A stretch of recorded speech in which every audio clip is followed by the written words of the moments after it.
don't know, just the mileage that my father had. You know, he did everything in his lifetime. We're different people. He had his mission in life, and I have mine.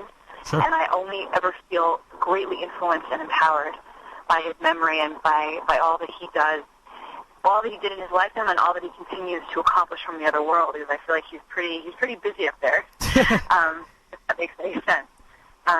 I've never struggled with that. That's been a gift for me. I mean, people always say, "Wow, you know, how do you feel like you can step out?" I don't ever want to step out. I want to stay who I am, and I want to stay as connected and as close to him as I possibly can at every moment of my life, because that's how I stay connected. That's how I maintain this relationship. You know, whatever it is, me in this world and him in the next. Real beautiful stuff, and I wanted to ask you this because there's a lot of great stories about your father out there in the world, and I heard one about 3 years ago. It was in Israelite with Rabbi Mota Wolf, and he said that he said that your father, whenever he would get money for a concert, when the concert was over, would give all the money to tzedakah. And he made this joke because generally you're only supposed to give 20%. And he's like, imagine that you go up to Shemaim, and the problem they have against you is that you gave too much money. And I want to know, is that story true, that he would get these huge, you know, he would perform for all over the world, big crowds, get a great payday, and then give all the money to tzedakah? How true is that statement? You know, I think that there were definitely some times in his life that he would have like a wad of cash in his pocket that he had just received from a promoter or from someone who had paid him, and he gave it away. Wow. For one reason or another. I think that is definitely true. I don't believe you can't generalize and say every time he had a paycheck he gave it away, because that's not really accurate. But I do believe that he gave more than he received. I believe that, and as somebody who was dependent on him, and someone who needed, I guess, more from him in terms of taking care of himself, it's something that I'm both proud of and something that I'm sad about. You know, that he wasn't able somehow to sustain himself as much as he wanted to give to the world. And I always wish that it could have been different. I wish that he could have, you know, I don't know, had some sort of billionaire helping him out so that he could have supported all of those families worldwide, but at the same time not killed himself doing it. That's of course, the whole dilemma of Chesed and Gevurah, that too much of one is difficult to live with, but. Still, I'd say, you know, I have a hard time parting with my money. You know, sometimes I forget it's from Hashem, and I don't think your father ever forgot that. I think he always understood that his money came from Hashem. I think my father felt everything came from Hashem, and he would say it constantly. He felt it. He lived it. I think anyone who had the privilege of really spending time with him really felt the presence of God in everything. It wasn't like, oh yeah, we believe on Shabbos, or you know, God was a constant companion. God was in every sentence. God was in every breath that he took, and he lived in a way that he wanted, the way he wanted the world to be living. I think he wanted to serve as an example, and he genuinely also, even beyond that, genuinely loved every human being that he met, and had a heart that was. I mean, I named my son Raphael Lev Shlomo, because I wanted him to have my father's heart, but I also wanted for my son and for my father for there to be a healing. Because my father, I think, broke himself in half, being that healer and having that big heart that gave without end. Because in the end, seriously, I think it killed him. That's what I think. Being too much of a giver and not maybe taking a little for himself, you're saying? Yeah, you need to sleep. At night, you need to. I mean, I would be at meals with him, and like his followers would literally take the food off his plate, like, "Oh, Shirayim from the Rebbe," like, "Dude, let him eat." You know, it's like at the end of the day, he has to eat. You know, his people would be knocking on the door at 3 a.m. because they needed him, and calling him at all hours. And yes, he was notoriously up late and notoriously for being on the phone and for reaching out, but he also had to maintain some sort of health. And when it came down to it, he wasn't given that gift by the people who should have been nurturing him instead of taking. And I mean, that's also, I think we could probably talk about that for a very long time. Maybe one day I'll write a book. There you go. Yeah, interesting. I always confused the big rabbi. It was the Vilna Gaon or the Chofetz Chaim, but one of those rabbis, he wanted to do so much and learn so much Torah that he didn't sleep, and had kind of it took too much out of him. And he actually he lost some memory of his Torah learning, and then he insisted that the yeshiva that he was running, that he personally would turn out the lights at midnight because we have to get some sleep, and that's always a fine line, that you got to get some sleep, you got to take some time for yourself, you got to rest, recuperate, because as much as people want to give, there's a certain balance, and there's a certain point that Hashem says you cross the line. You can't go that much. You got to take a little for yourself. Exactly, because we're human beings. We're living in this world, and that means that we have a body, and we have, as much as we want to maintain that soul relationship and be terribly spiritual and connected, we're only human. Absolutely. And to me, what that means, it means that we have to maintain health. And God gave us all these. I mean, what do you think the whole kosher thing is about? I mean, yeah, there's a lot of spiritual reasons, but God is showing us how to care for our bodies and our physical selves. And if we don't give ourselves the space to really do that, we're not able to do God's work.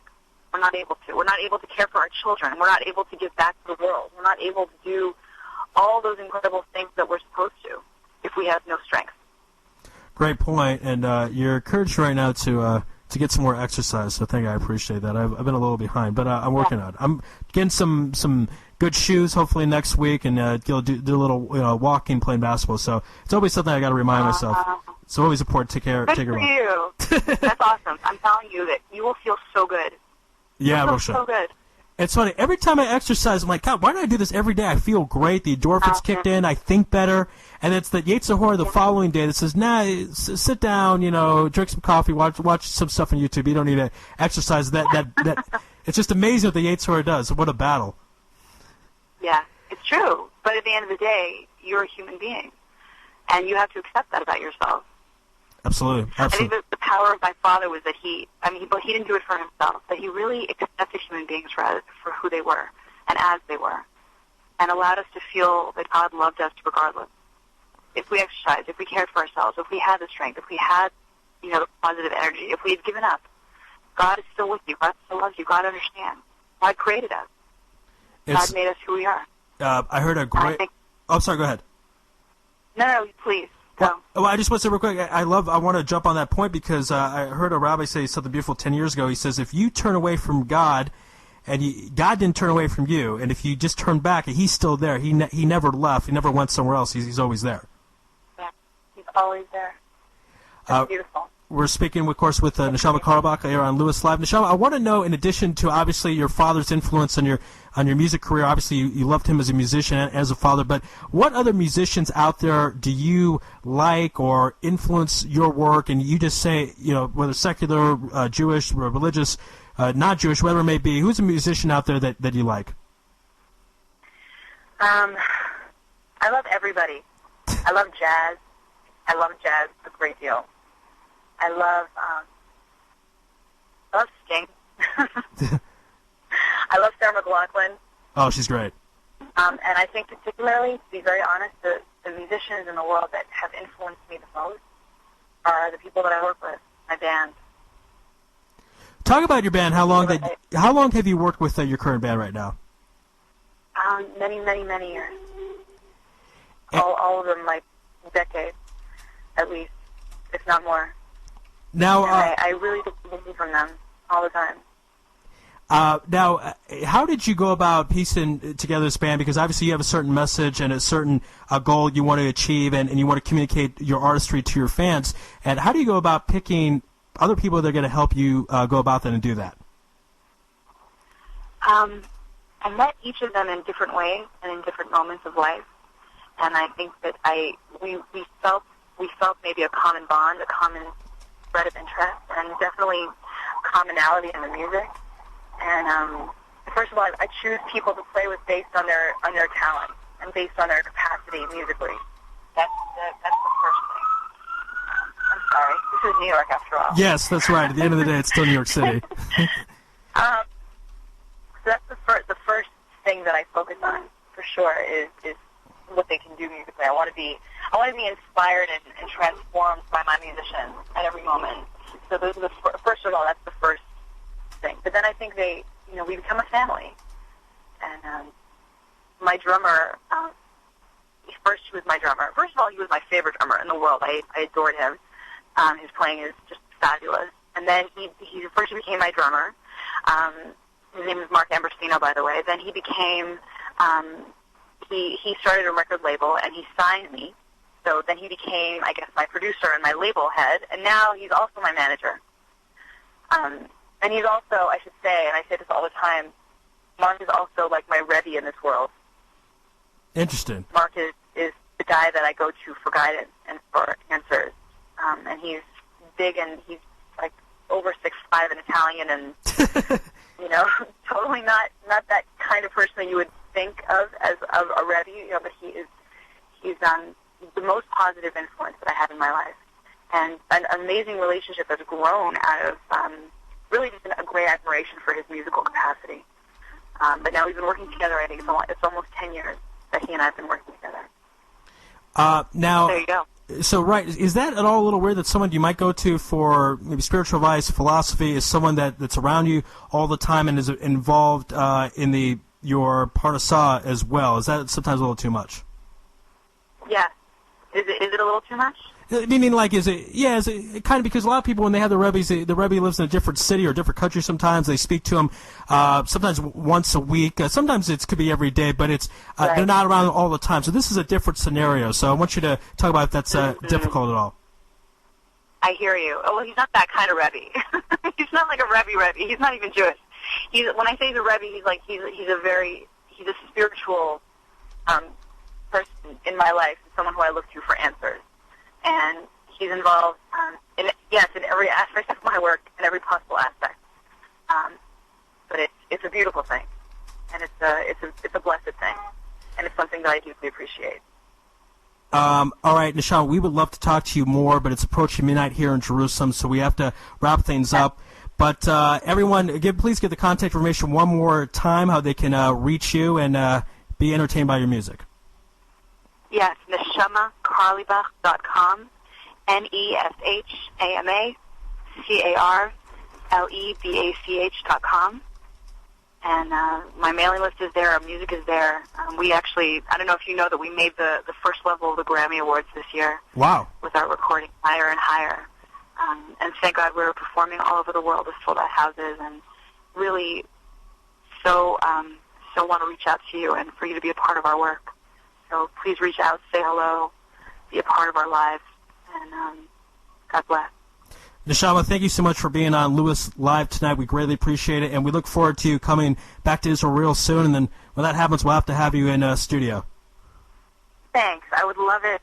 This is a beautiful interview. Thank you for your time. Absolutely, Neshama. Thank you so much. Be well. Shalom Tova. Awesome. You too. Bye. Laila Tov. Laila Tov. That was Neshama Carlebach on Lewis Live and IsraelSportsRadio.com. That's going to conclude our show for tonight. Next week, we got some great stuff. We are going to have an author. Yes, I know, for those of you who say I don't read. But we're going to have an offer about the first home run king. I'll tell you, you'll have to find out on Sunday for that. We hope to have Jasmine Marcus next week. Adam Mallerman, of course, who hosts the show Adam in the Morning on one of the days next week. And Lori Brownstone, a comedian who's performed at the Laugh Factory in Los Angeles. So that will be next week, and of course, shortened week next week because of the Chagim, the high holidays. Rosh Hashanah is Wednesday night, so that means we're only on Sunday, Monday, and Tuesday, and not Thursday night. But we look forward to come back the following week with full shows, nice and strong. That, of course, is it for tonight. I want to thank all our great guests. Andy Dorff from Dorff on Sports, breaking down the Diamondbacks' success, Ian Kennedy's potential Cy Young win, and the Cardinals, 1-1, but hey, you only need to be 500 to win that division, let's be honest. Jeremy Last talking about some Israelis jumping ship and then not jumping ship at the end, not playing for the Polish team and coming back to Israel. And we kind of had a discussion of our ancestry. I don't know how that happened exactly, but it's Jeremy Last. He goes in different directions. Jim Williams from the Washington Examiner breaking down the movie Moneyball starring Brad Pitt. Like I mentioned, I have not seen a movie in 2 years in the theater, but I'm going to check out this film hopefully next week. It's going to be a lot of fun. I love the book. It was great, and I know Andy's listening, and he's going to say, you don't read books, but it was a book on tape. And I know the book pretty vividly. I can quote you certain sources of it. It was really entertaining, and he truly changed the game around, Billy Beane, because you talk about a small market team with the Oakland Athletics that consistently competed with the likes of the New York Yankees, their $200 million payroll. So very fascinating tale, and if you're going to see a movie this week, it's probably a good movie to check out. I'm not the biggest Brad Pitt fan, but hey, whatever works, right? And, of course, Neshama Carlebach, musician, a great musician, very well known here in Israel, and she was very honest about some of the missed things we've heard about her father, saying that he didn't give charity after every single concert, like some of the tales say, and also she was somewhat upset that he didn't take some time for himself. We always have to take time for ourselves, no matter who we are and what we do for a living. But that is it for tonight. God bless and good night.